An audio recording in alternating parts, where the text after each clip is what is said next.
first role I would hire for if I had an e-commerce business that I was running by myself. Fortunately for you, I already have an e-commerce business that I don't run alone. I have a team all based in the Philippines. We do $1 million a year in revenue, and I've done $4.5 million since 2022 on Amazon. I'm going to take the frame as if I didn't have my team and I was hiring for the first role. Now, I see a lot of people start with the wrong roles for their e-commerce business. They look for an executive assistant, but that's not going to make you more money. They look for someone that does product sourcing. That's too high value. PPC, too high value. Or customer service, but that doesn't take enough time off your plate. I would start with what buys me back the most time in my day. I see hiring, especially in the beginning, as a way to buy back my time from the low value work. And I would figure that out by taking a task audit of my week. So you could do it on a daily basis, like for a day.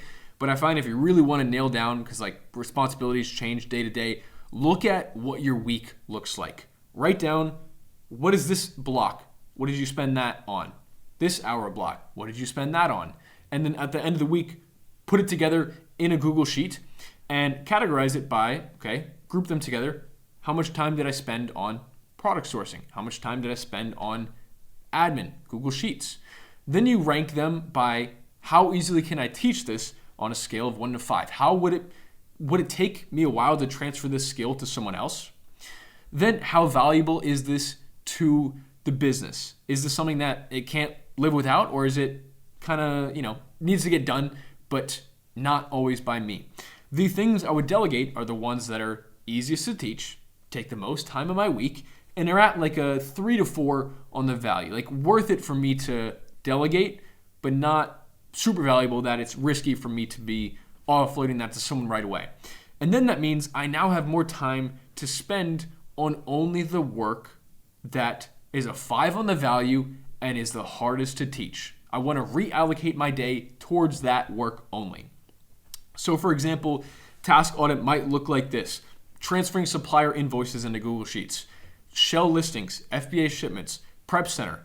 All that stuff takes up my week. Pretty easy to teach and mediocre value to the business, which means I now have more time to source new products. Takes a lot of time, can always be allocated more time to, and it has a high value to the business. Evaluate new wholesale catalogs. Do new supplier outreach to get more products in the business. And that's how I would create the title. I would not hire a virtual assistant. I'm not making a post for a virtual assistant because that's going to attract some pretty low quality talent. Instead, I would work backwards, use those core responsibilities that are going to be most important for the role that I actually want to hold someone accountable to, and create the title to match that. So for invoices, FBA shipments, shell listings, that might be an operations admin or an operations manager, operations assistant, admin assistant, whatever.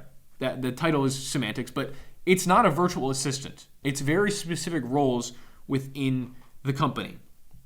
And so before, if my day was spent 50% on admin, 30% on sourcing, 20% on strategy, I can now reallocate that time on admin. Sure, there's still going to be some admin that I'm doing. So let's say 5% on admin, but now it's 75% sourcing. And the strategy stays the same usually because that's stuff you do at the end of the week.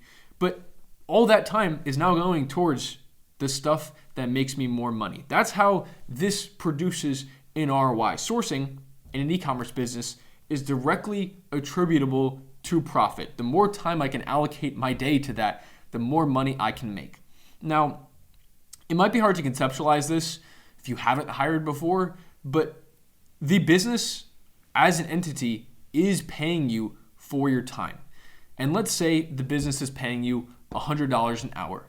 When I spend that hour on admin work, on spreadsheets, on Google Sheets, I'm making $0 from that. It has to be done, but it's not making any money. But if I'm spending that hour that the business is paying me $100 to do, if I spend it on sourcing, I can make $1,000 an hour from that. And when you hire from countries like Argentina and the Philippines, that admin that still has to be done, you can pay $10 an hour to get done. It cost varies, but for rounding numbers here, $10 an hour. So if we take that $1,000 profit we make from sourcing in that hour, The business is paying us $100 for the time. We're paying the overseas hire $10 for the admin. We end up with a net profit of $890, where if we spent that on admin instead, it was losing us $100. So I would fill this role writing a job posting very similar to this. Once we've identified what the responsibilities are to get off my plate, I would make a job posting with the title, very specific, logistics assistant, operations manager for an e-commerce business. The mission, the vision that this role is set to accomplish, 2 to 3 core responsibilities, the stuff that I want to hold them accountable to completing. Must-haves, this would be like experience in a remote VA admin logistics role, someone very proficient with spreadsheets. I'm not here to teach spreadsheets. Exceptional English. English is not a barrier I want to put up with. And a good remote work setup, webcam, headset, internet, power. Nice to haves. First one would be never worked in an e-commerce business, especially for that first hire. I find having a blank slate, someone I can teach my way of doing things and not have to retrain things I might have learned from the last guy, is a huge advantage. Also, you get a great value for that first hire. You're not paying a premium for someone's experience in the field. Experience in Zapier or a similar automation tool would be huge too. Some AI stuff. And experience working with a solo founder directly. Not a requirement, but definitely useful because the environment's going to be a bit more solo, a bit more isolated. So I would start with week 1, teaching them the foundational context of the business, what is important, how we make money, all the moving pieces so they can see where they slot into that puzzle. Screen sharing on calls, showing them the workflows that I want them to take over. I could do Looms as well, but screen share makes it really like low friction. I don't have to I gotta record this Loom. I just hop on a call with them, screen share, and then I have them create the SOPs based on what they see in the screen share. Week 2, I'm taking another step back, a layer deeper, and guiding them, having them screen share with me, and them explaining to me why they're clicking what they're clicking, why they're doing these different steps in the process. Because for a hire like this to actually perform well, I don't want a button pusher. I don't want a step-by-step SOP. The SOP is a good guidance for what needs to be done, but I want someone to understand the why behind it. So that's what I would focus on in week 2.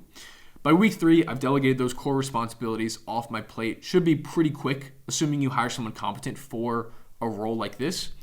And then week 4 is when I would want to start opening the loop of iteration. Areas they see our process could be better.